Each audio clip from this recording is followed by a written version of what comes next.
Écoutez, merci d'être de retour. Donc cette deuxième table ronde, cette fois-ci, tout ça est un peu schématique, mais cette fois-ci consacrée à l'innovation technologique et voir comment essayer de réfléchir ensemble à comment la technologie peut être une solution, un levier à l'habitat autonome et peut-être d'ailleurs répondre à un certain nombre de questions qui ont été soulevées lors de la première table ronde. Il a été insisté par un certain nombre des premiers intervenants et on le sait que le facteur humain va être clé dans les années à venir.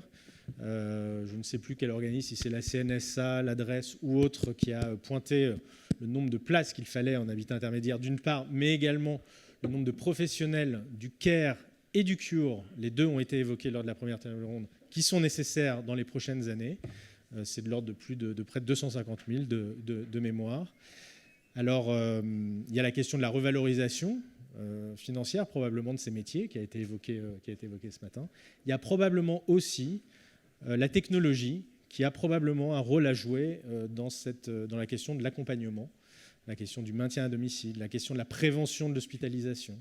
Non pas pour se substituer, évidemment, au facteur humain, mais pour le compléter et l'amplifier. Voilà, c'est une des questions, il y en aura beaucoup d'autres, qui va être évoquée lors de cette seconde table ronde, animée par Anne-Marie Armenteras, qui préside un autre think tank autour de la santé et de la tech, et que je remercie vivement d'avoir accepté de mener cette table ronde avec les intervenants qu'elle va nous présenter.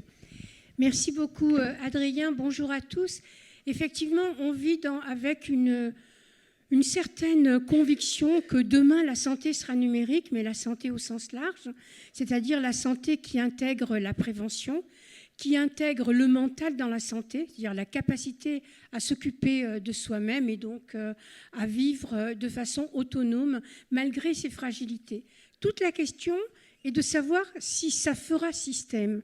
Et donc on a cette même question avec ce croisement de notre sujet qui est la promotion du vivre chez soi et de se sentir chez soi, quel que soit son domicile, en s'appuyant sur un pilier d'innovation technologique, d'innovation numérique. Dans les innovations numériques, celui de l'intelligence artificielle qui nous permet déjà de transformer des petits bouts de notre système. Alors, comment ces innovations vont nous permettre et permettent déjà de booster l'habitat autonome et l'habitat inclusif? On a un panel assez formidable d'experts autour de nous. Je vais les présenter au fur et à mesure. Donc, Anne-Claude Lefebvre, qui est à ma gauche, qui est directrice de Coworkit, qui est un centre d'innovation et d'expertise et de moyens dans le champ du handicap et de l'autonomie. Vous êtes implanté dans le centre CarePap, que j'ai connu dans un passé lointain, qui est un centre de rééducation qui a toujours été très innovant. Et vous abritez également, ou vous êtes également tiers-lieu d'expérimentation en santé numérique. Et donc ça, c'est très important. Ensuite, nous avons Sarah Cheruot, qui innove depuis 15 ans pour les personnes handicapées, qui a fait partie du palmarès Choiseul en 2026. Non, c'est pas ça ? Elle me regarde. Le palmarès, c'était les 40 qui recréent du lien. Et donc, elle est fondatrice d'Auticiel. C'est une entreprise solidaire, c'est important, d'utilité sociale, qui a été fondée avec l'appui du CNRS. C'est important aussi. Et donc, par ailleurs, elle est accompagnée de Julie Renaud, qui est docteur en neurosciences et qui, avec Sarah, fait du travail de neuroscientifique et notamment du travail d'évaluation. Et ça va nous intéresser. Donc, merci Sarah. Ensuite, on a Thomas Godard. Thomas Godard, il est directeur du développement et des partenariats de Orikio. Orikio est une entreprise que j'ai eu le plaisir de rencontrer il y a quelques années, qui a eu un développement assez exceptionnel, je trouve, qui intervient aujourd'hui dans le médico-social. Vous nous direz d'ailleurs si vous avez le projet ou si vous intervenez déjà dans l'habitat inclusif ou l'habitat alternatif.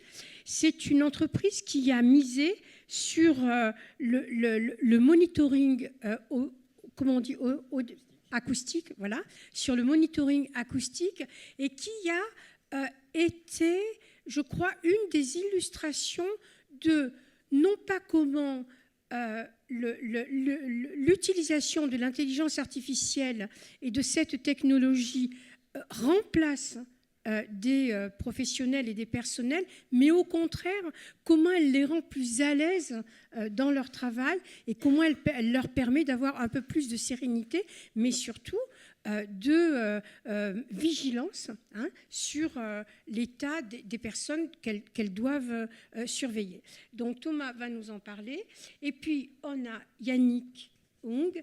Yannick, il est ergothérapeute, il a eu un parcours académique, il est au laboratoire innovation de la CNSA depuis 2 ans, mais ce laboratoire innovation de la CNSA existe, lui, depuis 4 ans, entre 3 et 4 ans, donc il a une vision très panoramique, et cette vision panoramique est également nourrie, on va dire augmentée, par le fait qu'il participe à de nombreux jurys, qui sont des appels à projets nationaux d'innovation technologique dans le domaine, plus généralement, du médico-social, et puis qu'il a participé également avec la CNSA à la supervision et au choix d'opérations de rénovation d'habitat avec le Ségur de l'investissement.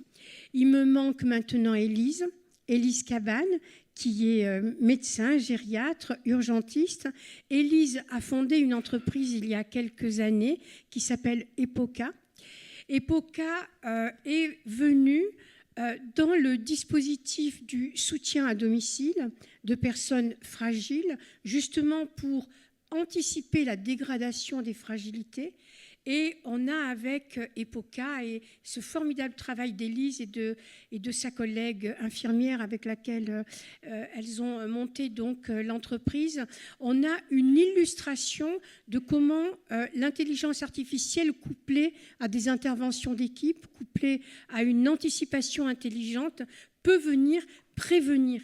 Et donc on a cette inversion de paradigme qui est qu'en faisant de la prédiction, on peut faire de la prévention de dégradation de situations au domicile. Merci donc d'être là avec nous. Alors, comment ces innovations, chacun, vous les développez, vous les accompagnez, comment ces innovations permettent réellement de se sentir mieux chez soi? Alors, vous n'en développez pas en particulier, mais vous les accompagnez. Dans celles que vous accompagnez, qu'est-ce que vous voyez d'émergent qui permet le plus à des personnes fragiles de rester à leur domicile et de se sentir chez elles à leur domicile? Bonjour à tous. Effectivement, l'innovation technologique, elle est vraiment au service de cette autonomie des personnes à domicile. Les innovations, elles sont en général portées par des entreprises d'une belle filière, la filière handicap et autonomie. Madame la ministre en a parlé tout à l'heure, et on est vraiment à soutenir le fait qu'une véritable filière existe. On a la chance de les accompagner, effectivement. Donc on les accompagne soit sur des volets techniques, soit sur les volets expérimentation d'usage. Et on sort aussi un observatoire de cette filière, et alors plutôt orienté sur les startups. Et je voulais d'abord, avant de rentrer un peu dans quelques illustrations, donner quelques chiffres clés sur cette filière qui a vraiment des atouts, qui est particulièrement innovante et dynamique, et qui a quelques spécificités aussi. Donc déjà une dynamique de création très forte. Le fait aussi que plus de 80% sont sur des marchés en croissance ou nouveaux, c'est-à-dire qu'elles innovent vraiment en réponse à des nouveaux besoins ou des besoins aujourd'hui non couverts. Et aussi un autre chiffre clé qui me paraît parlant, c'est que plus de 80% ont intégré dès le départ, et là encore on parle de jeunes entreprises, cette notion de co-conception, d'avoir le regard des usagers, de faire avec. Et quand on parle usagers, ce sont les professionnels et les personnes patients ou personnes en situation de handicap ou personnes âgées. Elles ont aussi des spécificités de marché. On parle souvent que le marché peut être de niche, mais c'est parce qu'en fait au départ elles innovent par rapport à un besoin qui peut être individuel, et l'idée après, c'est bien sûr de l'élargir, et généralement, ils arrivent bien à l'élargir. On parle du handicap, de l'autonomie, et voilà, c'est vraiment une filière à soutenir. Alors moi, je voulais peut-être illustrer sur quatre 4 types d'innovations qu'on a pu accompagner.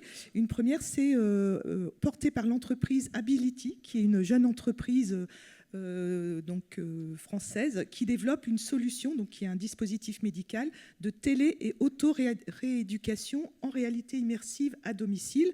Donc, c'est un projet qu'on accompagne dans le cadre de notre tiers-lieu InLab avec nos partenaires, la Fondation Saint-Hélier, le Centre de Kerpap et la Fondation Ildis.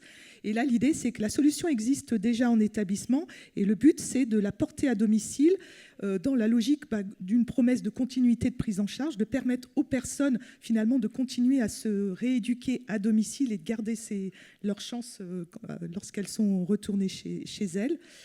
Et l'accompagnement que l'on a pu faire, c'est d'abord autour des usages. C'est toujours important de commencer par bien identifier les besoins, rencontrer les parties prenantes et voir déjà l'acceptabilité a priori de la solution qu'elle développe, pour ensuite partir sur une investigation clinique, donc là une étude plus lourde dont le but est de valider l'efficience de la solution par rapport à la pratique classique et ensuite d'essayer de disséminer. Donc ça, c'était un premier exemple. Je pense que l'idée du retour à domicile et de maintenir finalement le potentiel à domicile est très fort. Un autre exemple porté par une entreprise la plus grosse, qui est l'entreprise WinCare, qui est donc là, on est sur une solution non numérique. C'est une barrière équipée d'une poignée qui a été développée suite à des besoins exprimés au CHU de Nîmes. L'idée, c'est qu'il y a des besoins spécifiques pour préserver les épaules des personnes. Enfin, il y a vraiment un besoin pour maintenir l'autonomie dans le fait de se lever et de se déplacer. Et de bouger dans le lit. Donc ça existe en établissement. Et là, l'idée, le gros challenge, c'est aussi de le placer à domicile. Et là, pour que ce soit bien pris en charge, que ce soit bien approprié, il faut une prise en charge. Et là, on mène une investigation clinique, là encore dans le cadre d'InLab, pour demander un remboursement dans le cadre de la Haute Autorité de Santé. Voilà, donc un deuxième exemple. Et peut-être un petit... Oui, là aussi, oui. Un troisième exemple, là, qui n'est pas porté par une entreprise, qui est porté par un collectif dans le cadre d'un programme qui est le programme Handicap Innovation Territoire. Donc là aussi, pour dire que l'innovation peut venir aussi de territoire. Donc là, on est autour de Lorient Agglo, qui porte un projet de territoire d'innovation sur 7 ans, avec l'idée de pouvoir démontrer qu'on peut être un territoire plus inclusif, avec un certain nombre d'actions sur tout le parcours, dont l'habitat. Et là, donc collectivement, donc les bailleurs sociaux, donc Morbihan Habitat, Lorient Agglomération, et puis le Coworkit et le centre de Kerpap, et puis des associations d'usagers. Et nous, notre rapport, c'est autour de l'expertise en domotique et aussi le regard des ergothérapeutes du centre de Kerpap. Ensemble, c'est l'idée de développer un cahier des charges de logement adaptable, c'est-à-dire un nombre de préconisations qui vont au-delà de la réglementation aujourd'hui et qui sont là pour prévoir, anticiper les besoins potentiels d'évolution d'un logement dès sa conception. On parle de logement neuf, soit individuel, soit collectif. Et donc, toutes ces préconisations de réalisation à la fois sur des perspectives domotiques, d'habitat, de flux, de bâti, pour faire en sorte qu'ils soient facilement transformables, quel que soit le type de handicap. Donc là, c'est un cahier des charges qui est désormais disponible. Il y a eu un gros intérêt du comité interministériel au handicap qui nous suit de près sur ce cahier des charges. Et on en est au premier logement qui a été réalisé sur la base de ce cahier des charges. Et le but, c'est d'investir un peu plus en amont, mais de permettre la transformation et le maintien à domicile le plus longtemps possible. J'avais un quatrième exemple, mais je ne sais pas si j'ai le temps. Alors, c'est un autre exemple qui est porté par un établissement, le centre de Kerpap, qui est un Rehab Lab. Donc un Fab Lab intégré dans un centre de rééducation, donc une initiative qui vise à fournir des aides techniques personnalisées en impression 3D pour les personnes, alors au départ les patients de Kerpap et jusqu'au retour à domicile. Donc c'est une initiative qui permet d'apporter une solution sur tous les gestes de la vie quotidienne, co-construit d'ailleurs avec les usagers. Et donc, surtout lorsqu'il n'y a pas de solution qui existe sur le marché. Et donc, l'idée, c'est de déployer ça, d'accompagner, disséminer. Et c'est ce que l'on fait. Donc, on est dans d'autres centres et on est aujourd'hui à 90 établissements, donc soit de santé, soit médico-sociaux au niveau national et européen, parce que c'est une dynamique européenne que l'on suit. Et l'idée, c'est qu'on permette le développement d'aides techniques pour le plus grand nombre au niveau national, jusqu'au domicile, parce qu'on peut s'appuyer aussi sur les équipes ECLA, les équipes locales d'accompagnement d'aide technique qui sont là auprès des personnes à domicile. Voilà mes 4 petits exemples. Parfait, merci beaucoup. Élise, je me retourne vers vous. Les promesses d'EPOCA sur le maintien à domicile, sur le fait que cela peut favoriser l'autonomie, le repérage et l'anticipation sur des situations de dégradation, ça marche comment? Alors, ça se passe comment? Bonjour à tous. Merci pour l'invitation. Je vais essayer de contribuer au mieux sur l'ensemble des échanges et donner une idée un petit peu de ce qu'effectivement on peut imaginer et où le sanitaire peut venir aider le médico-social et peut-être le logement et donc le habiter chez soi. En pratique, on est parti de constats très simples, c'est qu'effectivement quand on avance dans l'âge, on multiplie les maladies, on multiplie les instabilités. Je dis souvent qu'on ne perd pas son autonomie en éternuant. Et c'est souvent cette situation complexe entre l'autonomie et la maladie et le sanitaire et le médico-social. Bref, cette fameuse loi grand âge qu'on attend tous, mais qui finiront par mettre un terme à ces antagonismes, puisque la santé est un état de bien-être physique, psychique, social et environnemental. Nous,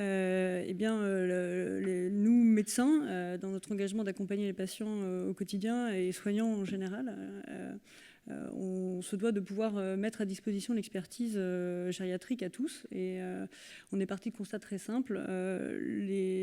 Nous, gériatres, nous sommes très peu nombreux en France. On est 2400 pour 9000 cardiologues, 80 000 médecins traitants. On est tous à l'hôpital ou en EHPAD, alors que, comme vous l'avez dit à plusieurs reprises, tout le monde veut vieillir chez soi. Et donc, il y a un vrai sujet de mettre à disposition l'expertise et les moyens à tous, à domicile, et le faire en étant rationnel sur les moyens, puisque quand on est si peu nombreux et qu'en même temps il y a un vieillissement massif, on voit bien qu'il y a un effet ciseau qu'on ne pourra pas traiter en ne changeant rien. Soit on fait, ou sinon on fait effectivement un accès aux soins premium à quelques personnes, et on le fera comme on le faisait avant, toujours bien, ou bien on le fera de façon industrialisée et dérégradée. Et donc c'est là qu'effectivement les technologies peuvent apporter quelque chose. Et chez EPOCA, notre enjeu, c'est d'être un peu cette interface entre les technologies que nous ne développons pas toujours, et les parcours, les personnes, les professionnels et les patients. Ce qu'on a développé, c'est une plateforme de télésurveillance médicale. Elle est dispositif médical également de classe 2A, c'est-à-dire qu'elle embarque en fait un certain nombre d'algorithmes complexes, à la fois d'état de santé, d'alerting et de priorisation des patients, qui permet de traiter à l'échelle en fait de nombreux malades très complexes directement chez eux. Et on le fait en mettant à disposition des technologies qui ne sont pas forcément produites par nous, mais qui ont été sélectionnées par des experts de santé qui les ont largement tiraillées dans tous les sens pour justement valider qu'elles puissent être utilisées dans des parcours de soins adaptés aux malades. Et donc ces dispositifs qui sont connectés pour la plupart, qui peuvent être portés ou mis à disposition contre un mur ou en usage automatisé ou pas, permettent de remonter des données sur notre plateforme, d'accompagner et de prédire, ou de, j'aime pas trop ce terme prédire, de repérer précocement des situations de dégradation, et donc de prévenir et d'améliorer l'usage en fait de ces rares ressources que nous sommes, pour que lorsqu'ils viennent au domicile des malades, eh bien, la réaction soit adaptée, efficace, pondérée et disponible in fine 24 heures sur 24. Peut-être quand même, on a le temps d'une deuxième petite question. Élise, est-ce que vous êtes implantée dans toute la France, premièrement? Deuxièmement, vous n'avez pas vos propres équipes qui interviennent, vous faites intervenir les équipes du local. Comment ça se passe concrètement? Alors, nous, on se voit comme un effet levier. On est des créateurs de leviers. Donc on est un plugin on considère que voilà, quand on travaille avec des auxiliaires de vie, on en fait presque des SIAD. Quand on travaille avec un SIAD, on en fait presque une HLD. Quand on travaille avec une HLD, on en fait un hôpital. Et quand on fait un hôpital, on fait le 21e siècle. Et l'enjeu, c'est vraiment ça, c'est effectivement de pas du tout se substituer, mais de redonner des leviers d'efficience qui existent en fait. Moi, je dis souvent que nous, médecins, surtout quand on travaille en ville, on est des Ferrari qui roulent en 2 chevaux, parce qu'en fait, on n'a pas les moyens de certaines choses très simples qui changeraient fondamentalement le parcours de nos malades. Notamment la capacité de surveiller, de réagir correctement au bon moment. Et je dis souvent que les patients, ils n'ont pas envie d'avoir leur médecin sur le dos toute la journée. Donc le sujet, ce n'est pas qu'une question humaine de mise à disposition des ressources, mais surtout de les avoir au bon moment, en fait. Et notre enjeu, c'est vraiment de mettre à disposition un fil rouge gériatrique qui permette à tous de justement avoir les moyens de cette surveillance et de redonner aux médecins traitants des moyens qu'il n'a pas, de redonner aux infirmiers aussi des moyens qu'ils n'avaient pas.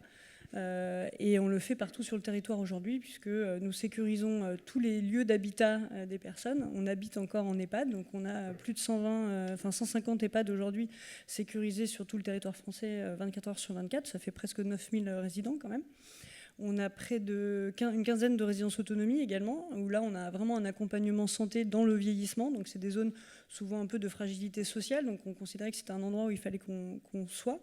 Et on a pu montrer que par rapport à une résidence autonomie équipée par une téléassistance classique, on réduit de 80% les passages aux urgences de ces structures. Donc c'est très important dans le parcours de personnes et donc dans leur maintenabilité en lieu de vie. Et puis ensuite, au domicile, on a plus de 2000 patients aujourd'hui en file active sur l'ensemble du territoire qui bénéficient de nos services, soit directement, soit à travers des CRT. On en a un petit peu parlé tout à l'heure. Ok, merci. Sarah. Merci. Sarah, d'abord vous et puis ensuite Julie, hein, c'est ça. Sarah Auticiel, ça prend en charge 25 000 personnes en France, également au Canada, qui sont des personnes en situation de handicap, en situation de fragilité. Alors, qu'est-ce que vous avez développé comme innovation qui permettent à ces personnes de rester chez elles ou de se sentir un peu chez elles? Comment ça se passe? Bonjour à tous. Merci pour l'invitation. Donc, Auticiel, effectivement, c'est une ESUS, une entreprise solidaire d'utilité sociale qu'on a créée en 2013 et qui a pour mission de mettre la technologie au service de l'autonomie et de l'inclusion. Nous, on va cibler des publics avec un handicap mental ou cognitif, donc des personnes avec autisme ou une déficience intellectuelle. Et donc, on a donc plusieurs activités. On conçoit les solutions numériques avec des chercheurs, des personnes concernées, des aidants, des professionnels de santé. On forme aussi ces professionnels à l'utilisation des solutions, puisqu'on vient faire du changement de pratique. Et on a aussi une action de sensibilisation sur l'inclusion au grand public. Donc, les solutions, par exemple, donnez-nous les des solutions exemples. concrètement. Donc, on a aujourd'hui 2 solutions. La première, c'est Amikeo, qui est en fait une suite d'applications qui agit comme une béquille au quotidien pour des enfants, des adultes. Donc, on va par exemple fournir des agendas, emploi du temps simplifié pour guider la personne dans sa journée. On va avoir une vidéo juste après, donc j'en dis pas trop. On a des outils d'aide à la communication pour les personnes qui sont non-verbales ou dyscommunicantes. On va retrouver aussi des séquences qui sont en fait des tutoriels simplifiés pour les personnes, pour les aider dans leur quotidien, pour qu'elles apprennent en fonction de leurs besoins et de leur âge. Soit ça peut être j'apprends à m'habiller tout seul, j'apprends à me brosser les dents, jusqu'à j'apprends à vivre seul dans mon studio, à utiliser ma machine à laver, à me faire des recettes très simples ou à faire mes courses en supermarché. Donc ça, c'est Amikeo. Et puis depuis 3 ans, on a développé une nouvelle solution qui s'appelle Coach Abileo et qui est là tournée vers Abileo. Et là, qui est tournée vers l'inclusion professionnelle avec ce même système de guidance, c'est-à-dire qu'avec une simple tablette, on a des applications qui vont venir en fait guider la personne sur son poste de travail. Alors, on va peut-être regarder la vidéo et ensuite, Julie, vous allez nous dire vos premiers travaux d'évaluation ou d'impact. Je ne sais pas exactement ce que vous faites, vous allez nous le dire. Est-ce qu'on peut avoir la vidéo? Elle est là, parfait. Ils ont une tablette qu'ils se partagent au quotidien en paire et danse. Nous, on se plaît à l'appartement. On a tout ce qu'il faut. On est tout nickel. Oui, on vit en couple depuis un moment. On utilise la tablette avec les cachets. J'appuie Cyril prend son traitement. et ça fait ça. Une tablette, c'est mieux pour que je ne sais pas lire et écrire. Moi non plus. C'est un agenda pour les rendez-vous. Le samedi, faire les courses. Et le dimanche, aérer le logement. Nous avons répertorié toutes les demandes principales des personnes accompagnées. Nous, on a proposé faire la liste de courses avec la tablette. Personne, on est autonome, nous, on peut le faire dedans. Ok, merci d'avoir passé la vidéo.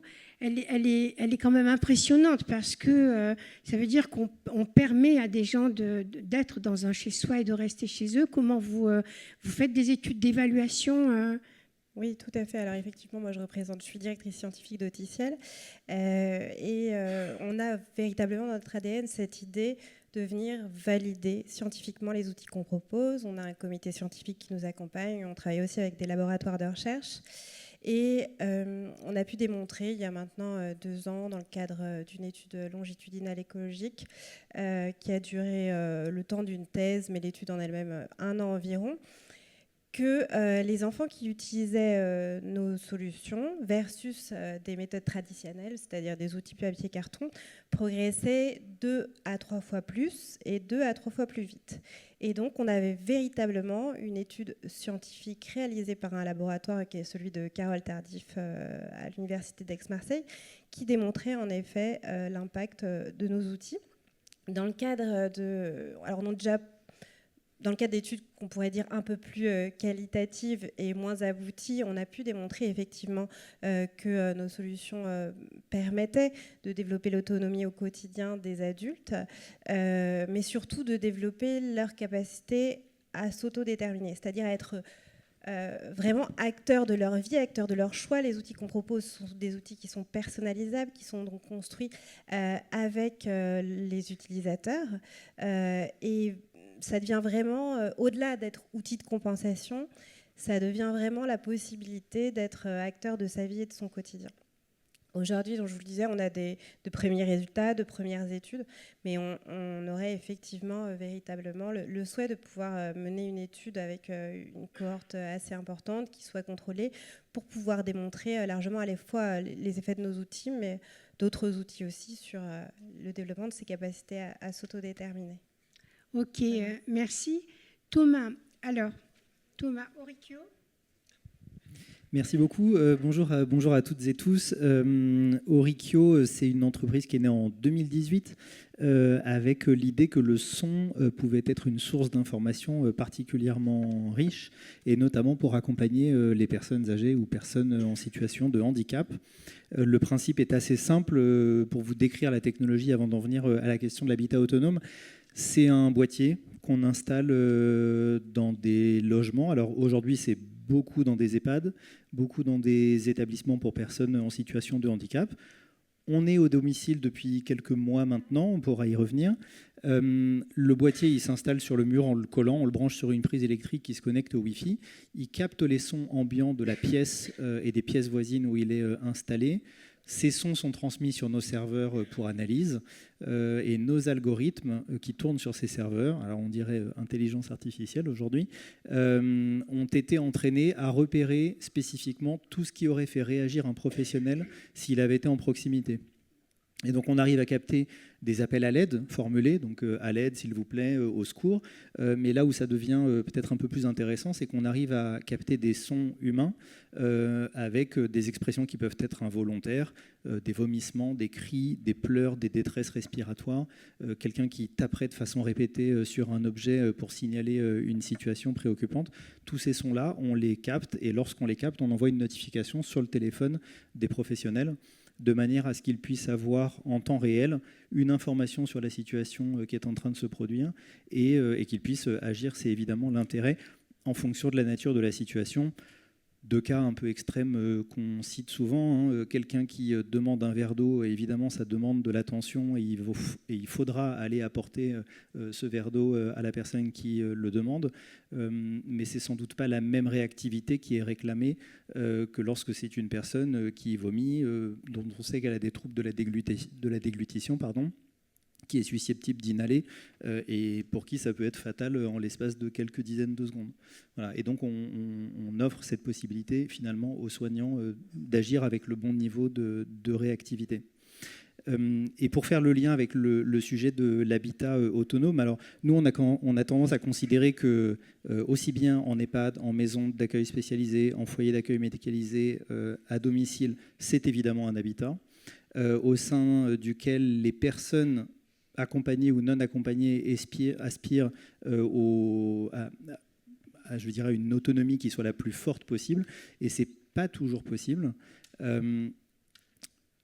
Pour se sentir bien chez soi, il y a besoin de se sentir en sécurité, il y a besoin d'avoir un espace d'intimité, et on sait qu'en établissement pour personnes âgées ou personnes handicapées, c'est pas toujours possible, ne serait-ce que parce qu'il y a une pression, il y a une forme d'injonction à la sécurité, que ce soit de la part de l'institution, de la part des familles, de la part des professionnels. Quand on rentre dans un établissement de ce type-là, on y rentre notamment parce qu'il y avait cette idée qu'au domicile, on n'était plus en sécurité. Et la question va se poser de la même manière au domicile, avec souvent le regard de l'entourage qui va peser peut-être davantage que le regard de la personne accompagnée elle-même, qui se verrait bien rester chez elle, mais à qui on explique que ce n'est pas toujours possible parce que ça fait une fois, deux fois, trois fois qu'elle chute, et il faut pouvoir agir sur cette situation-là. Et en fait, oui, pardon ? Non, mais comment est-ce qu'on concilie la nécessité de réagir rapidement ? Comment est-ce qu'on concilie la nécessité de réagir rapidement, ce qu'on peut faire dans une institution, et on voit bien la subtilité entre parenthèses consistant à considérer la chambre comme un chez-soi qu'il ne faut pas violer. Or, bien sûr que les arrivées intempestives pour voir la nuit comment ça se passe sont doublement gênantes. Mais donc, comment est-ce qu'on fait pour concilier la nécessité d'agir rapidement et de pouvoir commencer, comme vous le disiez, à installer le boîtier dans un domicile ? Je me rends compte qu'il y a une chose que je n'ai pas précisée, c'est qu'au-delà de la détection d'un incident, on a rajouté comme fonctionnalité, à la demande des soignants d'ailleurs, qui vivaient assez mal cette situation de rentrer dans les chambres de façon intempestive toutes les 2-3 heures, une détection du sommeil. On le fait toujours avec le son, par la respiration, avec un cycle respiratoire en phase d'endormissement qui est différent d'une phase d'éveil. Et donc on arrive à restituer aux soignants une information sur le fait que la personne est en train de dormir. Et cette information permet aux soignants qui le souhaitent, souvent c'est d'ailleurs plus le management de l'établissement qui le souhaite, de ne pas rentrer dans la chambre la nuit de manière à préserver cet espace d'intimité qu'on mentionnait tout à l'heure. Et la question en établissement,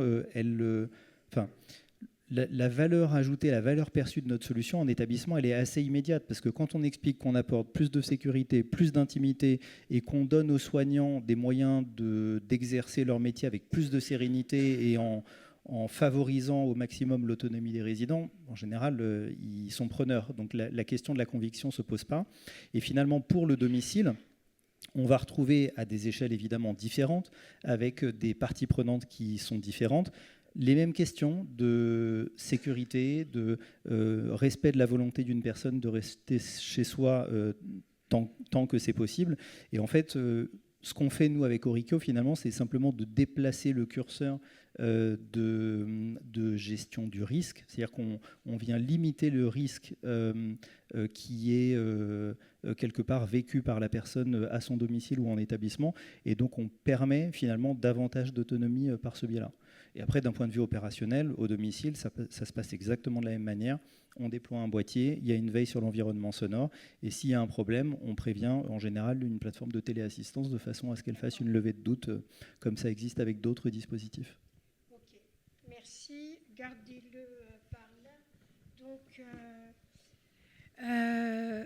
quand on est au laboratoire des innovations de la CNSA, depuis 2 ans, et que ce laboratoire des innovations est créé, est-ce qu'on commence à avoir une idée des solutions de demain qui permettrait davantage d'autonomie, un peu plus d'organisation autour de la fragilité, pour la prévenir ou pour la soutenir, dans quelque chose qui est son chez-soi, qui est son domicile. Est-ce que ça commence à émerger ? Oui, bonjour à toutes et à tous. Anne-Marie, merci pour votre modération. Adrien Taquet, merci pour votre invitation. J'ai plaisir à vous retrouver dans le GT national IA, Nouvelles Technologies, Handicap et Autonomie, que j'ai plaisir à copiloter, notamment en présence de Anne Moutel-Seyé, Jean Catan et ma collègue Alexandra Coiffé. Anne-Marie, je vais vous répondre en 2 temps. Donc, déjà, dans un premier temps, j'ai toujours pour précision de pouvoir apporter des éléments sur la dimension sémantique de ce colloque, sur notamment l'habitat autonome. Si on reste sur déjà la dimension de l'habitat, ça ne se résume pas au logement. On a bien vu que la première table ronde nous a donné ces éléments-là, et que c'est un environnement inscrit dans une biographie, un espace habité, investi, façonné par les usages, par les personnes, par les relations, par les souvenirs et aussi par les routines. Et du coup, lorsqu'on parle d'habitat, et encore a fortiori d'habitat autonome, rien ne résiste davantage au changement que des habitudes de vie qui sont installées depuis des décennies. C'est ça qu'il faut avoir en tête. Alors du coup, si l'habitat ne se résume pas à un bâti, il relève comme de 4 dimensions. Le premier, c'est l'habitant ou l'habitante, comme personne singulière dans toutes ses spécificités, avec son parcours de vie, avec ses vulnérabilités éventuelles, ses ressources et aussi son pouvoir d'agir. C'est aussi l'habiter, comme expérience vécue d'un lieu de vie, qu'il soit partagé ou non. C'est aussi les habitudes de vie, des manières concrètes et répétées de vivre au quotidien, que ce soit se lever, cuisiner, recevoir, circuler ou encore dormir, pour rester que dans ces grandes occupations. Mais nos occupations sont bien plus complexes et parfois même en co-occupation, c'est-à-dire qu'on peut en faire 2 en même temps. Et la dernière dimension que je voulais aussi vous mettre en visibilité, c'est les habitus, qui est un concept de Pierre Bourdieu, qui est un ensemble de dispositions durables et incorporées au fil de la vie, qui oriente notre manière d'agir, de sentir et aussi de percevoir. Ça peut être notre perception par rapport à notre propre corps, notre rapport à la maladie, notre rapport au logement, notre rapport à l'autorité ou encore nos rapports aux activités quotidiennes qui peuvent être parfois normalisées.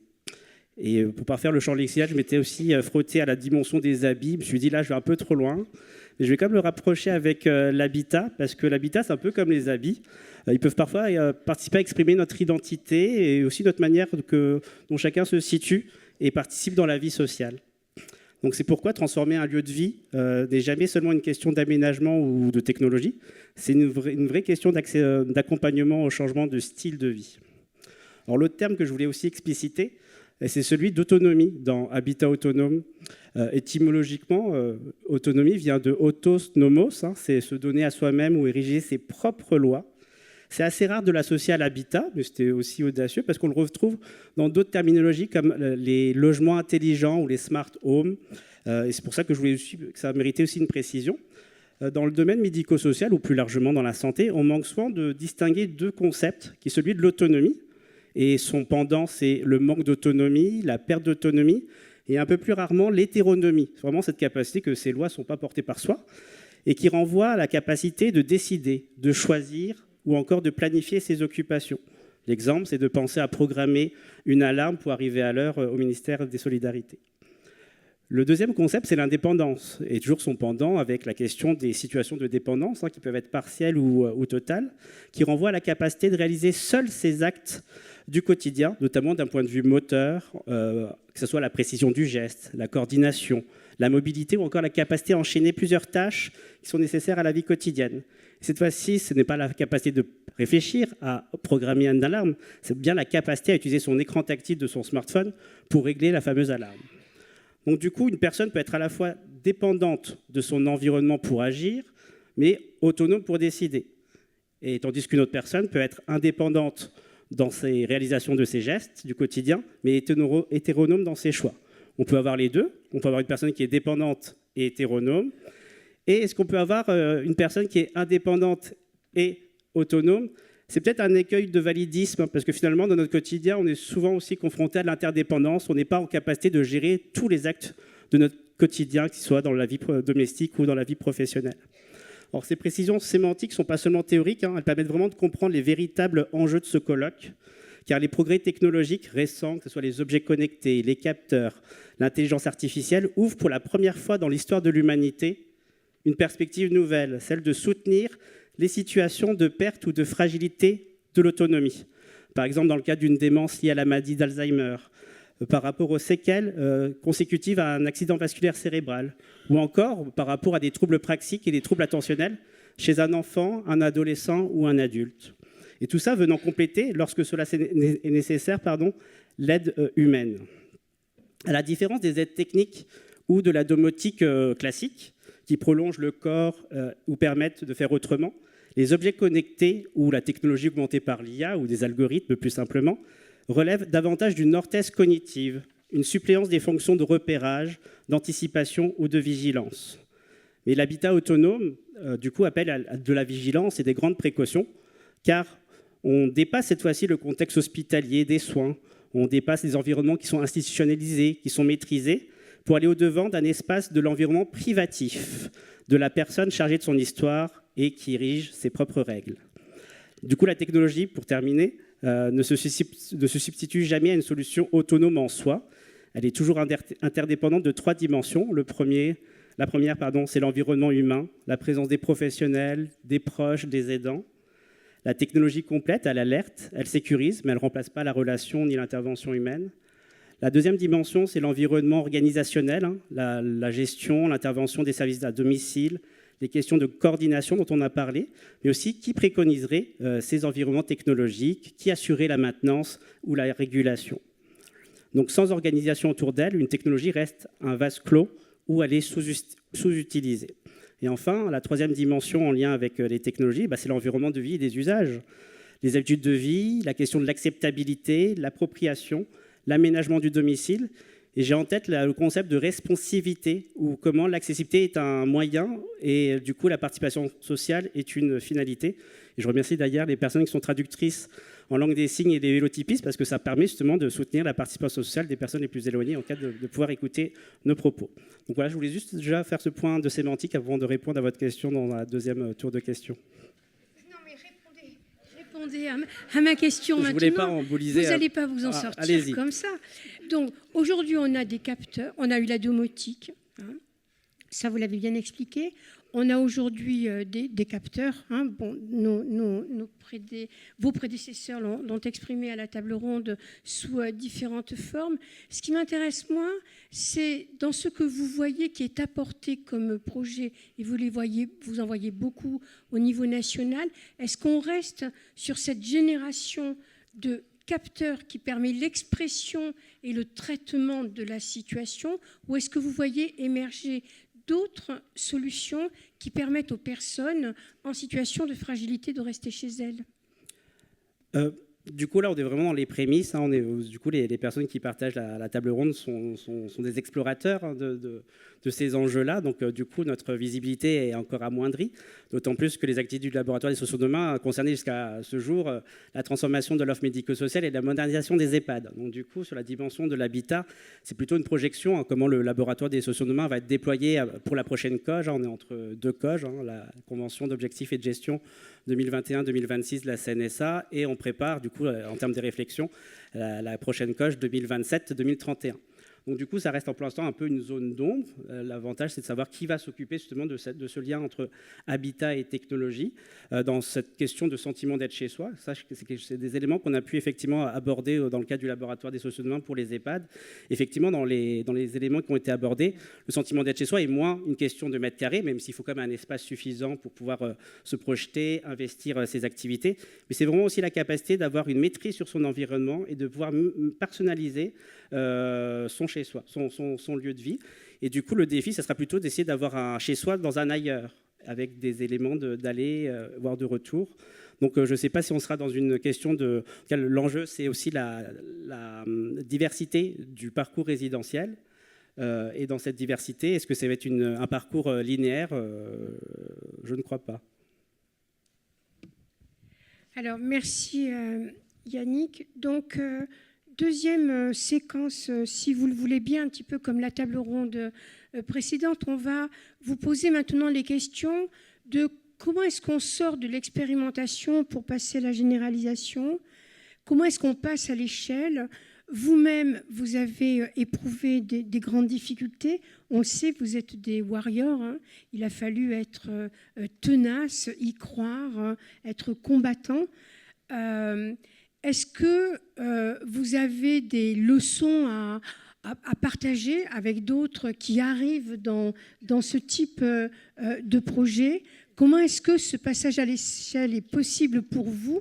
A été possible ou est possible pour vous ou n'est pas possible pour vous. C'est-à-dire que vous ne savez pas envisager autre chose que, et c'est déjà beaucoup très certainement, le développement un peu stabilisé de votre situation. Est-ce qu'on est donc dans ces deux projections, un développement stabilisé ou alors un passage à l'échelle, et qu'est-ce qu'il faudrait ou qu'est-ce qu'il faut maintenant pour que vous passiez à l'échelle ? C'est vrai que j'entends ces termes de pionnier, d'explorateur. Je crois que la domotique, ça a 20 ans. Adrien le sait, ça fait un peu 10-15 ans que je répète les mêmes choses. On a fait effectivement ce travail d'innovation première, de montrer que ça fonctionne, les études scientifiques, une cohorte quand même significative, 25 000 personnes, je pense que ça suffit. Maintenant, le boulot, c'est la scalabilité. Et ça passe par l'établissement d'un modèle médico-économique. Et je crois qu'on ne peut pas le faire tout seul, ça. Ce n'est pas aux startups, ce n'est pas aux innovateurs de porter ça. Et il faut un partenariat avec l'État pour que ça fonctionne, avec le labo de la CNSA, mais vraiment. C'est-à-dire de se poser les bonnes questions, on en a parlé tout à l'heure, les coûts cachés, savoir se dire, en fait, qu'est-ce qu'on évite avec ces innovations-là, comment on permet, Élise l'a dit aussi, à tous, comment on permet de démocratiser l'inclusion, l'autonomie. Je le rappelle tout le temps, mais l'État français a été condamné par le Conseil de l'Europe pour défaut d'inclusion des personnes en situation de handicap. Nous, c'est vrai qu'on parle pas mal des personnes en situation de handicap. En France, le handicap intellectuel, c'est 1 à 2% de la population. Et on sait que dans cette population, on a 85% des personnes qui ont une déficience intellectuelle légère. Donc, en fait, il leur faut juste une béquille, cette béquille d'innovation technologique, pour pouvoir accéder finalement à un chez-soi qui n'est pas si compliqué à atteindre. Et je crois que dans un contexte où on est dans une réduction budgétaire permanente avec un manque d'effectifs humains, on n'aura pas d'accès à un habitat sans s'appuyer sur les nouvelles technologies. Donc maintenant, c'est quel modèle on met en place pour que ça fonctionne. Et je crois que maintenant, il faut y aller, quoi. Hein. C'est vraiment ça l'enjeu. Sarah, juste un mot, pardon. Oui, votre modèle économique, après vous nous direz. Nous, notre modèle économique, aujourd'hui, c'est un modèle ultra classique, du SaaS pour la partie logicielle et du matériel. Alors aujourd'hui, comment les bénéficiaires financent ces matériels-là, c'est ça la question. Donc ils vont faire appel à la PCH, donc via les MDPH, donc la PCH, prestation compensation handicap, sur la partie aide technique. Donc vous connaissez tous, ça nécessite un dossier, une évaluation en commission, ça prend 6 mois. Il faut avoir un environnement qui permette de déposer un dossier. On prend du temps pour faire ça. Je pense qu'il y aurait quelque chose à imaginer, un contrat social à repenser autour de l'accès à ces technologies adaptées. Surtout quand on voit le gain en termes d'inclusion que ça peut apporter. Et ensuite, on a des établissements aujourd'hui qui investissent, comme les PEP 18 que vous avez vu en vidéo, qui investissent pour ces matériels-là, vers la transition inclusive.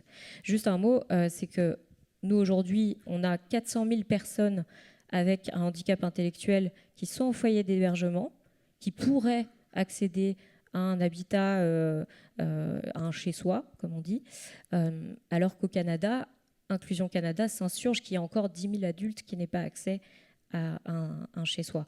Donc, c'est pour vous dire la différence qu'on a. Et en France, je pense qu'il faut arrêter de faire des expérimentations micro-échelle et vraiment s'attaquer à un problème généralisé. Élise. Faut que je raconte mes problèmes, c'est ça En pratique, je pense qu'il y a beaucoup de choses qu'on peut améliorer. Moi, je fais partie des optimistes. Alors, je dirais qu'en fait, les choses vont de mieux en mieux, globalement. Moi, j'ai eu des grands-parents très malades. J'ai été gériatre avant d'être médecin. Fondamentalement, mon parcours d'aidante il y a 25 ans et aujourd'hui, c'est quand même... on a passé à un autre niveau. Donc, il y a des choses quand même qui se font grâce à tout le monde ici, d'ailleurs. Merci à tous. Et ce qui est bien, c'est que par contre, on a encore l'opportunité fabuleuse de faire des choses de mieux en mieux. Je pense que ce qui est super aussi, c'est que les parents sont toujours là pour nous aider et leur vieillissement massif vient au service du handicap, parce qu'en fait, il y avait un sujet de massification et finalement, quand aujourd'hui on a beaucoup de patients qui vieillissent et qui se retrouvent dans les situations de handicap qu'on connaît, qu'ils soient intellectuels ou physiques, et bien finalement, on arrive à un niveau de masse qui permet enfin de traiter les vrais problèmes. Donc, je suis très optimiste sur le fait qu'on va y arriver. Pour autant, effectivement, c'est pas sans écueil. Nous, on est né en 2019, donc ça fait 7 ans qu'on rame comme tout le monde. On a pu faire plus de 7000 suivis. On a montré de façon consistante qu'on réduit de 50 à 80% les passages aux urgences, les hospitalisations, le temps passé à l'hôpital. Évidemment, ça a un impact sur l'autonomie, mais quand on veut aider un système, il faut aussi regarder les choses en face. Donc, quand on a 12% du PIB qui est dépensé dans la santé, quand on fait 3000 milliards de PIB et qu'on a 390 milliards qui passent dans les produits et biens de santé, c'est beaucoup d'argent. Et donc, il faut bien se mettre tous d'accord sur quelle est la vision à terme, qu'est-ce qu'on porte, nous, collectivement, comme vision de la santé, combien on est prêt à y mettre. Et ensuite, à partir de ce moment-là, d'admettre qu'il y a peut-être un verrou et ensuite essayer de trouver les bonnes façons de faire un maximum avec ce qu'on a. Je sais qu'il y a des gens de santé publique. Moi, je suis gériatre, je ne connais pas grand-chose, mais est-ce que je reste assez rationnel sur le fait qu'effectivement, on ne va pas mettre un gériatre, par exemple, devant chaque malade âgé qui en aurait éventuellement besoin. Par contre, on peut y penser de façon utile. Ce que je peux vous dire, c'est que 30 à 50% des dépenses de santé sont faites par des patients de plus de 75 ans et que parmi cette population d'âgés, par exemple, 5% dépensent la moitié de l'enveloppe. Donc ça fait un quart en gros de l'enveloppe de dépenses qui est faite par 5% des gens. Donc déjà, si on est rationnel sur comment on y va, on peut peut-être commencer par eux. Et le travail des POCAS, c'est justement de créer des moyens de redistribution qui rendent heureux d'ailleurs ces mêmes parents. Ces 5%-là sont des parents qui aimeraient pouvoir aider le système et leurs enfants à vivre mieux. Et c'est vraisemblablement en générant des économies tout en faisant mieux pour eux. Et aujourd'hui, on a la chance d'avoir démontré ça, et je pense que la preuve est un élément essentiel pour trouver un modèle économique.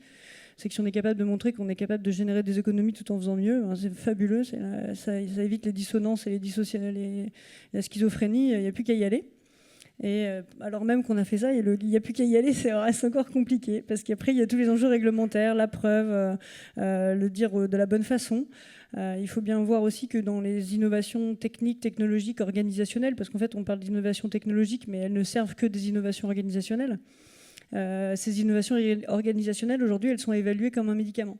Le médicament, c'est à l'antithèse de la personnalisation. C'est-à-dire qu'en fait, le modèle de preuve, c'est j'évalue un médicament que je mets à tout le monde et je vois l'effet que ça fait et on met des contre-indications, etc. Et puis, potentiellement, on va personnaliser un peu en gérant la posologie, si on le met plutôt le matin, plutôt le soir, etc.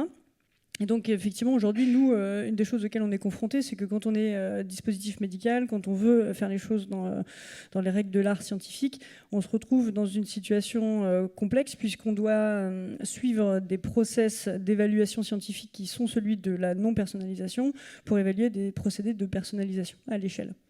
Alors, il s'avère que tant mieux, ça marche aussi, mais c'est un vrai sujet du quotidien et je pense qu'il y a un vrai travail, je pense, des pouvoirs publics de mieux penser la façon dont on veut évaluer les choses et finalement donner un jeu qui est clair, parce que c'est comme le geste écologique. Tant qu'on ne sait pas exactement quel est le geste écologique, c'est difficile de le faire. On a un peu le même problème dans la santé, c'est quel est le geste efficace pour bien vieillir et faire des économies de santé si les règles d'évaluation ne sont pas clarifiées. Alors, ce qui est incroyable quand même, c'est que sur des cohortes certes importantes, quelques milliers de patients, vous avez montré des résultats qui sont incroyables. C'est-à-dire qu'on évite de la morbimortalité, on évite de l'hospitalisation. Est-ce que ça a intéressé quelqu'un? Et on génère 10 000 euros d'économie par an par patient. Voilà, 10 000 euros d'économie net par an et par personne, c'est ça? Est-ce que ça a intéressé quelqu'un quand vous avez publié ça? Est-ce que quelqu'un vous a téléphoné en vous disant, docteur Cabane, c'est formidable, est-ce que vous pouvez venir me raconter ça? À part Adrien. Peut-être pas comme ça, non. Mais en tout cas, j'ai des confrères, des consoeurs qui se disent que c'est génial. C'est comme, qui rêvent d'avoir un médicament qui réduit de 50% les problèmes graves, en fait. C'est ça qui se passe, en fait. Donc effectivement, des fois, moi, en tant que scientifique médecin, je suis toute excitée par les résultats, mais des fois, effectivement, j'ai pas l'impression d'être toujours en syntonie en face.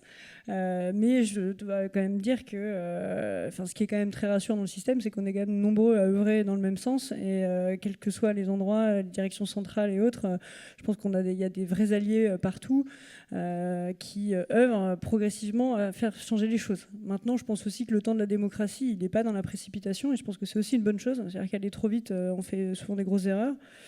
Mais il y a un juste milieu, et effectivement, c'est peut-être un petit temps d'accélération qui serait nécessaire aujourd'hui. Thomas, qu'est-ce que Auricchio a eu une scalabilité impressionnante, hein, on peut dire qu'elle est passée à l'échelle. Qu'est-ce que c'est qui a permis cette progression au-delà de l'efficacité de l'application, de l'innovation? Qu'est-ce qui, dans votre développement, a permis des résultats de pénétration dans le marché, on va dire, très importants? Alors, on a connu et on connaît une croissance assez incroyable, des résultats de pénétration du marché, soyons quand même un peu modestes, le marché est très grand, on y est présent à une relative grande échelle pour ce qui est de l'ancienneté de l'entreprise, mais aujourd'hui, pour vous donner quelques chiffres, on est présent auprès de 4500 personnes âgées ou personnes handicapées, dans 120 établissements à peu près, en France, en Suisse, à Monaco, au Japon et au Danemark depuis l'été dernier, et en Belgique flamande depuis 3 semaines. Donc oui, effectivement, c'est une croissance assez incroyable. On a doublé de taille en gros depuis 2 ans, et on ambitionne de doubler encore en 2026. Je pense que ça tient beaucoup en fait à la solution en tant que telle déjà. Parce que ça parle quand même quasiment instantanément à nos interlocuteurs. Donc il y a cet effet, ça a été conçu en fait sur le terrain, avec le terrain. C'est un peu tarte à la crème de dire ça, mais l'idée, elle est venue d'échanges avec des soignants qui expliquaient utiliser leur oreille quotidiennement dans le travail au sein des établissements. Et en fait, c'est ce fil-là qui a été tiré. Ça a été rapproché d'une brique technologique qui était très prometteuse, et l'alliance des deux a créé Auricchio, qui est aujourd'hui une solution qui est très plébiscité, à la fois par les personnes qui viennent nous voir sur des salons, prennent des rendez-vous ou autres, et aussi par nos clients qui sont presque de meilleurs ambassadeurs que les commerciaux d'Auricchio eux-mêmes. Et donc je pense que le développement rapide, il tient surtout à la valeur de ce qu'on apporte en établissement.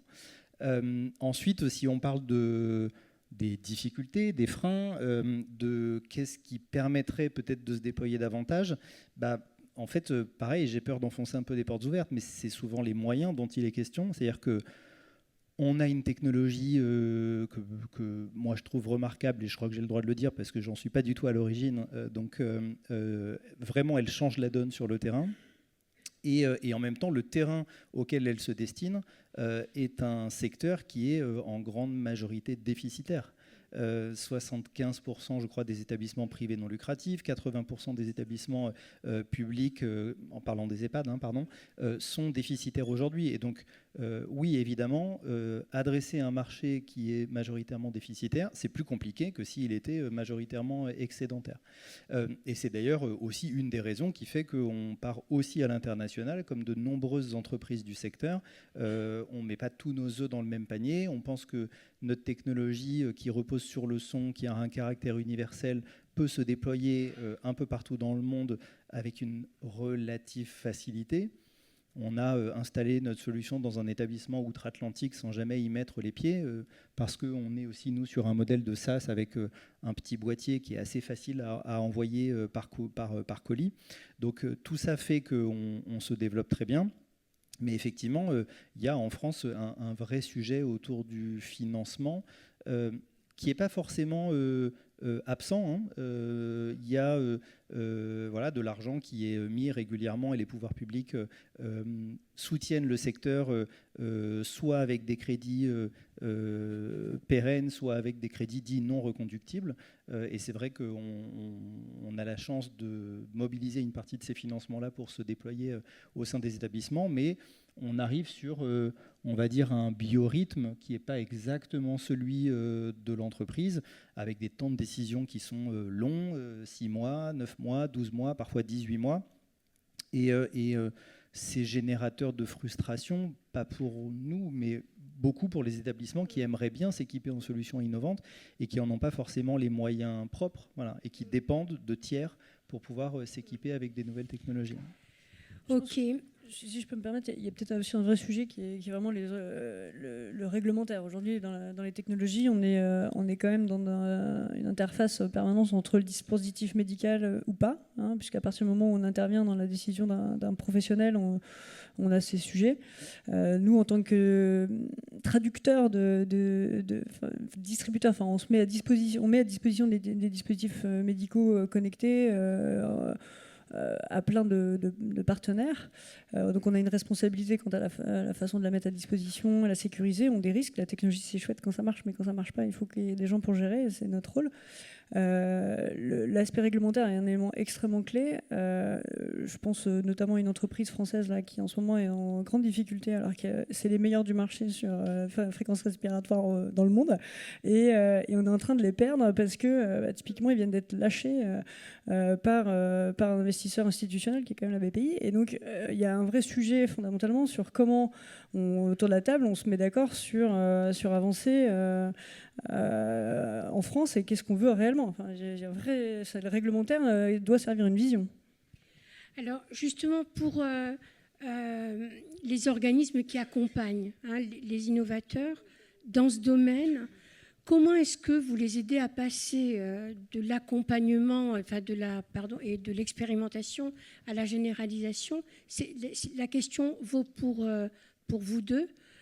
Vous les accompagnez. Vous les accompagnez au début, à la naissance du projet, au développement du projet, et ensuite? Donc effectivement, et on a une belle illustration. C'est bon, c'est moi qui. On a une belle illustration du temps long et des besoins de moyens aussi pour faire aboutir, mais on voit avec succès, donc ça c'est super. Effectivement, on peut dire que ces temps longs de développement, ils sont accentués aussi par ces temps de déploiement derrière, avec l'accès au marché qui peut être compliqué. Nous, on voit quelques constats. C'est parfois des entreprises, on parlait de réglementaire, ils sont obligés de faire en 2 étapes, presque avoir déjà un premier développement en restant avec des revendications non DM au départ pour ensuite acquérir un marché et pouvoir après développer une revendication plus poussée DM. On peut voir aussi des entreprises qui vont à l'international pour toucher le marché avant de pouvoir convaincre le marché français.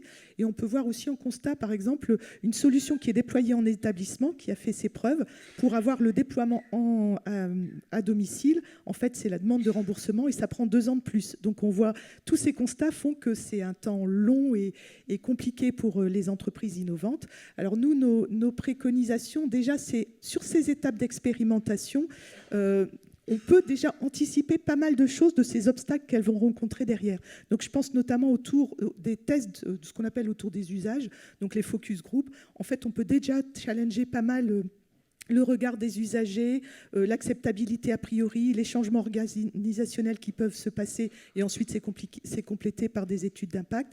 On peut aussi challenger les besoins techniques et les difficultés auxquelles elles peuvent être confrontées.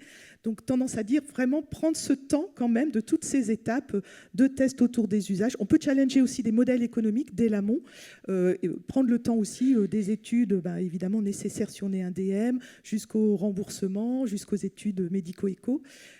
Et côté pouvoir public, c'est important de soutenir cette filière. Donc on en a parlé, il y a déjà des choses, mais vraiment redire que c'est une filière dynamique, innovante.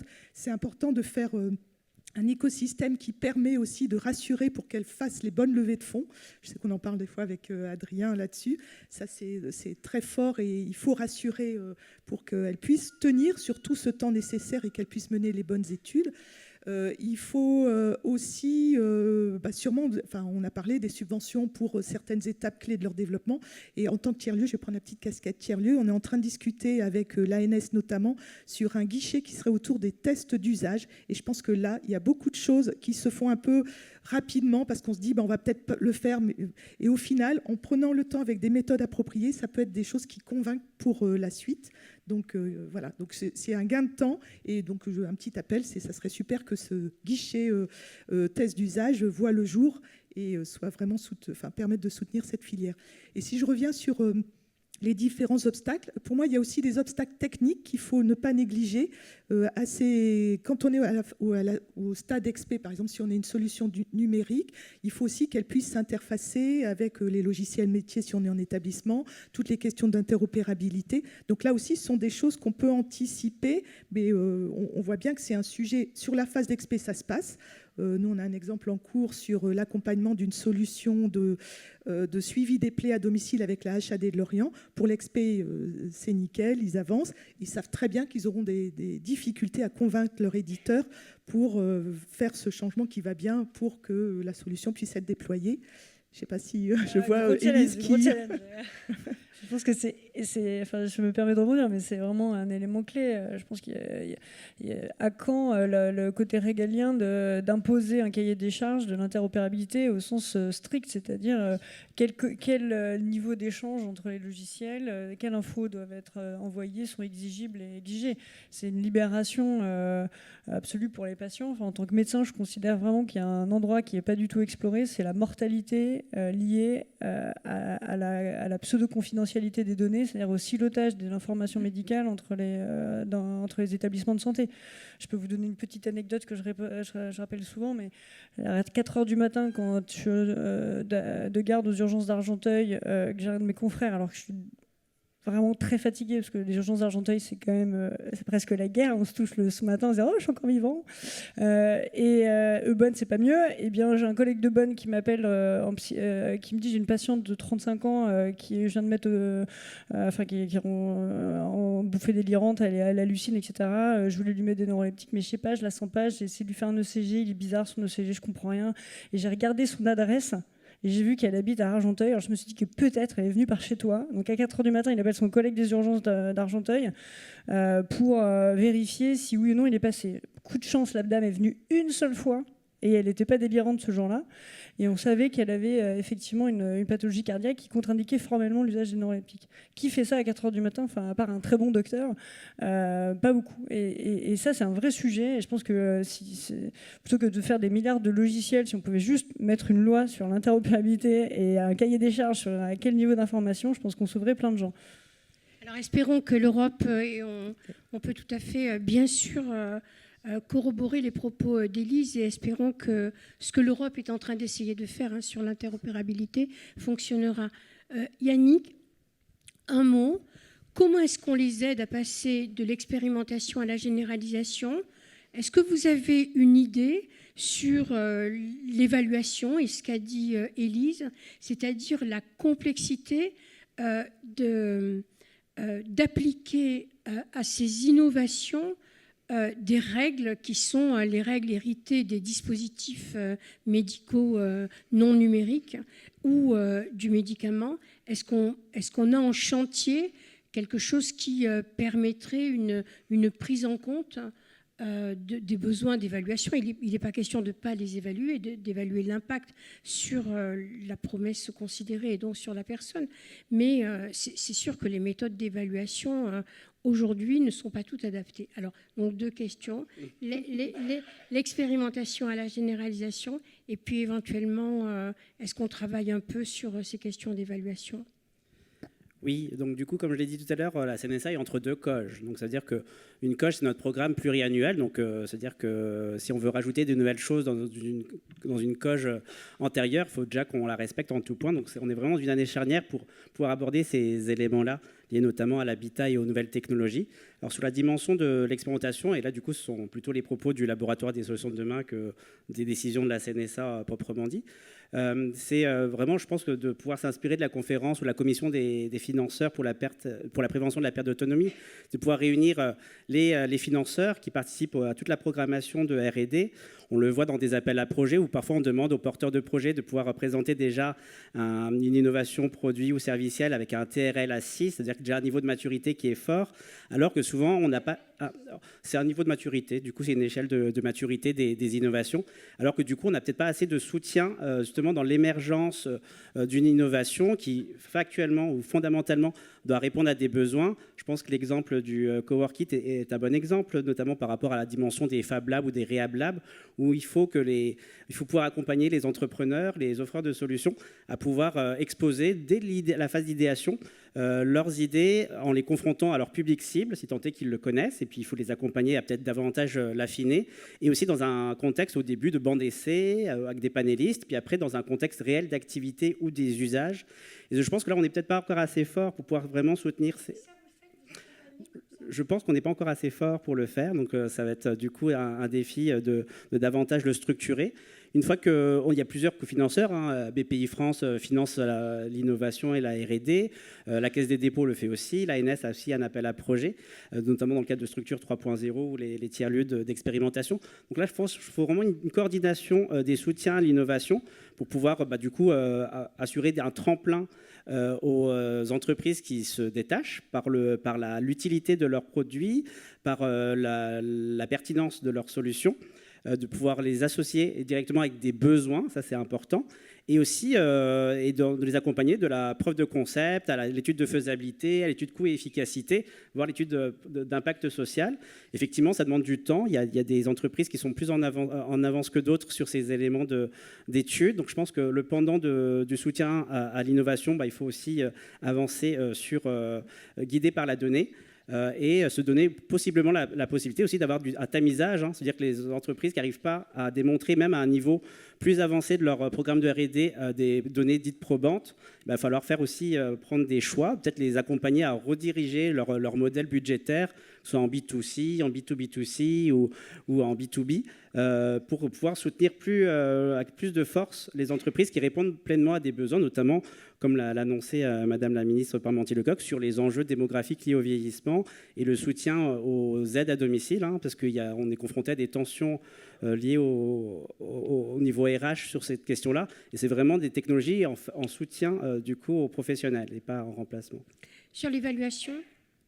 Sur l'évaluation, je pense que je m'inspire beaucoup de la question des Living Labs ou des laboratoires vivants comme outil au Québec, qui ont 4 hélices qui fonctionnent avec le pouvoir public, les acteurs privés, les usagers fondamentalement, et aussi du coup les chercheurs. Et ça, je pense que c'est une équation qu'il faut mettre. On a des entreprises qui sont soutenues, j'ai cru comprendre, par le CNRS, ou qui sont du coup intégrées dans des études cliniques ou du coup engagées dans ces éléments-là.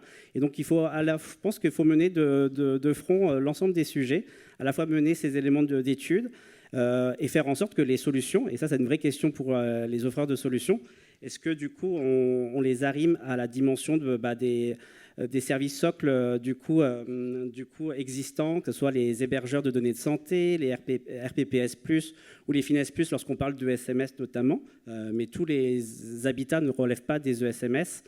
Pour preuve, si les résidences autonomie sont sujettes au dossier usager informatisé, l'habitat inclusif ne l'est pas. Par contre, on a des services à la personne qui sont dotés de ce DUI et qui sont nomades et qui sont du coup dans cette capacité d'itinérance. Et l'autre élément, et je rejoins les propos qui ont été tenus sur de garantir l'interopérabilité avec les services socles, le DMP, le DUI. Donc du coup, j'identifie fort le DUI comme une pierre angulaire du coup à toutes ces innovations, mais il faut aussi un socle d'interopérabilité, et effectivement qu'il soit ouvert, qui soit commun, qui soit non propriétaire. Et ça, c'est aussi quelque chose à travailler en co-construction avec les offreurs de solutions, parce qu'on est parfois dans des logiques un peu silotées ou avec des SI propres à chaque solution. Et la question, lorsqu'on va à domicile, lorsqu'on va avoir plusieurs technologies qui vont avoir chacune un SI, du côté des aides à domicile et des usagers, ça va être un défi d'avoir plusieurs applications ou plusieurs SI différents. Il faut vraiment essayer de les regrouper avec cette question d'architecture événementielle. OK. Justement, pardon. Merci. Sur la question du DUI, parce que c'est un bon exemple. Moi, je proposerais bien un plan ESMS numérique vague 3 sur les usages métiers. Parce qu'en fait, qu'est-ce qui a permis aujourd'hui dans les établissements médico-sociaux de digitaliser les dossiers patients? C'est le Ségur de la santé, les plans ESMS numériques, où l'État a choisi de réguler, de mettre un cahier des charges et de financer la transition pour que tous les établissements médico-sociaux, EHPAD et structures handicap digitalisent leurs dossiers patients. Parce qu'il y a 10 ans, on était au format papier. Et on a besoin, en fait, je pense, parce que je crois que ce qu'on essaie de dire sur cette table ronde, c'est que les innovations aujourd'hui, elles sont là. Il y a énormément, cette filière, elle est extrêmement dynamique. Il y a énormément d'innovations qui ont fait l'objet d'évaluations, qui sont très sérieuses. Maintenant, la question, c'est comment on fait pour que ces innovations françaises, elles se pérennisent? Parce que malheureusement, dans cette filière, il y a un taux de mortalité qui est dramatique. Comment est-ce qu'on fait pour qu'elle se pérennise, qu'on ne soit pas obligé effectivement d'aller à l'international et qu'on puisse faire bénéficier, vraiment que nos concitoyens puissent bénéficier avant tout de ces innovations-là. Et pour ça, il faut un fléchage des financements et un cahier des charges qui permettent, du coup, entre autres, d'imposer une interopérabilité et que tout ça fonctionne et soit structuré. Juste pour donner un exemple, nous, chez Auticiel, on toucherait potentiellement à peu près 13 000 établissements en France, handicap. On a 400 nouvelles demandes par an d'équipement des établissements. Sur ces 400 demandes, on en a une seule, donc 1 sur 5, qui aboutit. Et dans 50% des cas, elle met plus de 2 ans à avoir un financement. Et donc la raison, c'est pas le sujet, c'est pas l'adéquation besoin-solution, puisqu'on a ces 400 demandes d'équipes qui veulent notre solution. C'est la capacité de financement. C'est la capacité de financer. Et aujourd'hui, il n'y a pas de fléchage sur les budgets. Donc, il n'y a aucun moyen de financer. Et quand les établissements sont financés, ce sont malheureusement sur des crédits non reconductibles. Donc, non seulement on attend d'avoir des CNR, des queues de budget ou des donations des Rotary Club et des fondations. Et moi, ça fait 10 ans que merci à eux, mais voilà. Et en plus de ça, la question de la pérennité du dispositif se pose, puisqu'on est en abonnement, qu'il y a des enjeux de mise à jour, de développement continu, tous les 2 ans, tous les 3 ans, puisque du coup, qu'est-ce qu'on fait? Comment on finance cette innovation de façon pérenne? Et à la fin, qui est-ce qui en pâtit? C'est le bénéficiaire. Merci Sarah, c'est très clair. Il est temps de vous passer le micro. Victoire va se promener dans les allées. Est-ce que vous avez des questions ou des observations pour nos experts?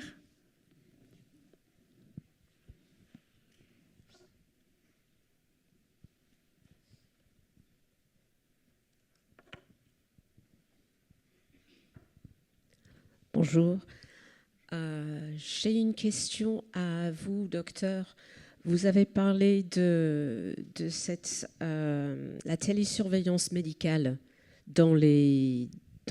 chez les personnes, soit en EHPAD, soit chez eux dans les habitats partagés. Est-ce que vous pensez que ce serait peut-être envisageable de l'élargir pour les domiciles partagés à l'avenir pour les personnes en situation de handicap? Je pense très spécifiquement, par exemple, à des personnes autistes qui auraient besoin, qui pourraient très bien vivre de façon assez indépendante, mais qui ont besoin, au-delà de l'Auticiel, d'avoir une surveillance, peut-être à distance, pour intervenir dans le cas où l'intelligence artificielle avec l'Auticiel ne puisse pas marcher. Est-ce que c'est quelque chose de concevable avec les outils que vous avez actuellement à votre disposition? Alors effectivement, nous, on se voit comme... on essaie d'adresser le continuum de besoins et on n'a pas vocation à faire ce que d'autres savent déjà faire. Notre enjeu, c'est vraiment de venir en complément de solutions et d'étager la réponse. La réponse est oui. Est-ce que c'est possible en théorie de le faire sur l'autisme? Pour la petite histoire, une partie de la domotique d'ailleurs qu'on a très peu installée, c'était un des challenges qu'on avait discuté à l'origine d'EPOCA, vient de l'INRIA sur un projet qui accompagnait des autistes à domicile. Donc, la réalité, c'est qu'effectivement, on peut, à partir du moment où on remet le patient au centre et qu'on organise en fait un suivi même connecté de son plan personnalisé de santé, ce plan, à partir du moment où il est bien défini et il peut être actionné et en fait monitoré. Ce que fait notre plateforme, aujourd'hui on l'étiquette télésurveillance médicale, puisque quand on parle de recherche de business model, on nous a mis dans cette colonne-là. Mais la réalité de ce qu'est EPOCA, c'est un support opérationnel à la réalisation du plan personnalisé de santé. Alors c'est un peu pompeux, mais c'est la réalité, c'est que notre enjeu, c'est de mettre à disposition les moyens de définir de façon structurée un plan. Donc on part d'un point A, on donne une direction, une trajectoire de santé, et ensuite on met les règles de moyens de collecte d'informations et de règles de signalement des anomalies qui nous permettent de savoir quand il y a des sorties de route. Et donc cette vision-là, elle peut être portée bien sûr pour plein de pathologies différentes. Oui, moi je pense que ce n'est pas un sujet d'autisme en particulier, dont on sait que le gradient de l'expression est quand même très, très large, très, très important. C'est que les innovations, la technologie aujourd'hui permet la connexion. Je pense que c'est ça la base. Et que tout en garantissant des questions d'éthique, des questions de respect à l'intimité, la connexion permet de rompre l'isolement. Et la connexion permet d'établir le pont avec une intervention qui, pour le coup, et c'est ce qu'Auricchio nous explique, est beaucoup plus pertinente, adaptée à la situation et synchrone avec le moment où on en a besoin. Donc oui, ces innovations permettent, ce que dit Élise et tous ceux qui travaillent dans l'action publique le savent, c'est que, sauf si je me trompe Élise, des équipes comme les vôtres se sont orientées sur la reconnaissance de la télésurveillance médicale parce qu'on n'a pas d'autres moyen de se faire reconnaître, évaluer et cofinancer une activité. Donc ça fait aussi partie de ce grand sujet de l'évaluation. Pardon, vas-y Élise. Il y a l'article 51. L'article 51, c'est de l'article non pas de généralisation, mais d'expérimentation. C'est quand effectivement le problème du connecté, de toutes les innovations digitales, c'est qu'elles se heurtent à des voies de remboursement qui sont assez hétérogènes au sein même des directions centrales. Et qui n'ont pas encore été ouvertes et adaptées. Mais peut-être que le groupe de travail sur innovation handicap, je ne sais pas comment il s'appelle, qui produira ces travaux et ces réflexions lors de la conférence nationale du handicap nous éclairera. En tout cas, on l'espère. S'il n'y a pas d'autres questions, moi, je vais terminer cette table ronde en remerciant nos orateurs et nos experts, en vous remerciant également pour votre écoute. Vous nous avez apporté beaucoup d'informations et comme l'une d'entre vous le disait tout à l'heure, les innovations, elles existent. Elles sont très importantes. Elles sont accompagnées quand on a la chance d'avoir un coworking à côté de chez soi. Il faut courir, ou en tout cas, ou même au niveau national, il faut appeler pour pouvoir se faire aider, participer à des appels à projets de la CNSA et puis poursuivre ce mouvement qui est un mouvement qui produit ses preuves assez rapidement. On les a eues aujourd'hui, on en a eu un certain nombre toute l'après-midi, des preuves que l'accompagnement à l'autonomie peut être amplifié, boosté par des innovations en complément évidemment du savoir-faire des professionnels. Merci à tous.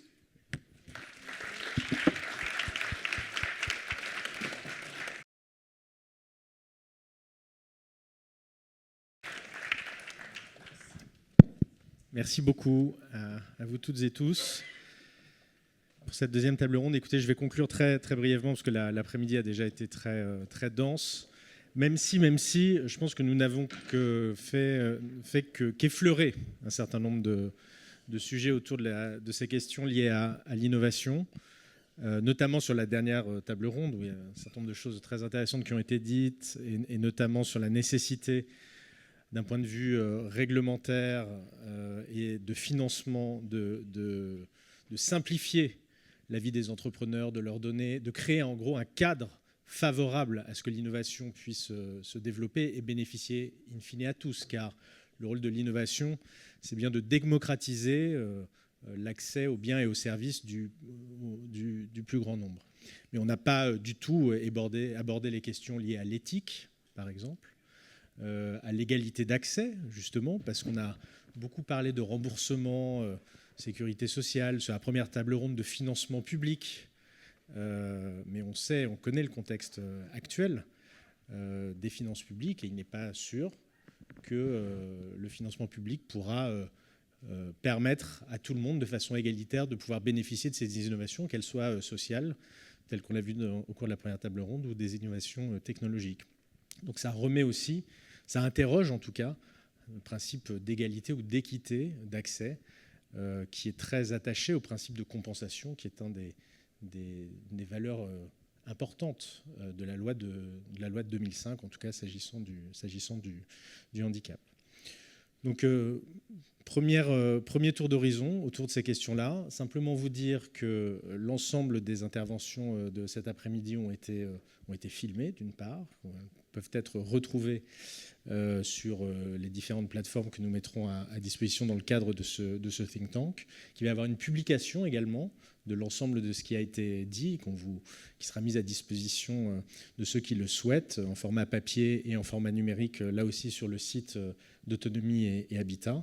Et probablement en conclusion de cette retranscription papier, ou peut-être dans un document à part, on va reconstituer l'ensemble des propositions qui ont pu être formulées au cours de cet après-midi, pour pouvoir, comme je l'évoquais en liminaire, en introduction de ce colloque, les transmettre à donc celui ou celle qui sera successeur de Charlotte Parmentier-Lecocq et aux autres responsables politiques qui auront apporté ces sujets-là dans les mois à venir, peut-être en 2017. Je ne sais pas si ce sujet-là sera le sujet central de la campagne présidentielle.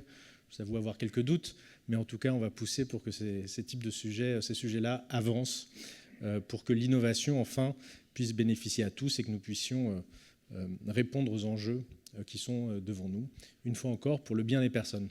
Le claim, le slogan de notre think tank, c'est se sentir chez soi, où que l'on soit, dans le respect de ses choix et de ses droits. Et cette table ronde de cet après-midi, je pense, était vraiment orientée dans cette optique-là. En tout cas, c'est ce que nous portons et ce que nous allons continuer à porter auprès des responsables politiques. Voilà, merci beaucoup pour votre présence et à très bientôt. Probablement d'autres tables rondes, d'autres colloques à venir. Voilà, on a parlé du risque, la notion de risque. Je pense que c'est un concept très intéressant et qui donnera peut-être lieu à de prochains échanges. Tout comme la question de la place des familles et des aidants dans ce questionnement autour du chez-soi. Voilà, donc à très bientôt.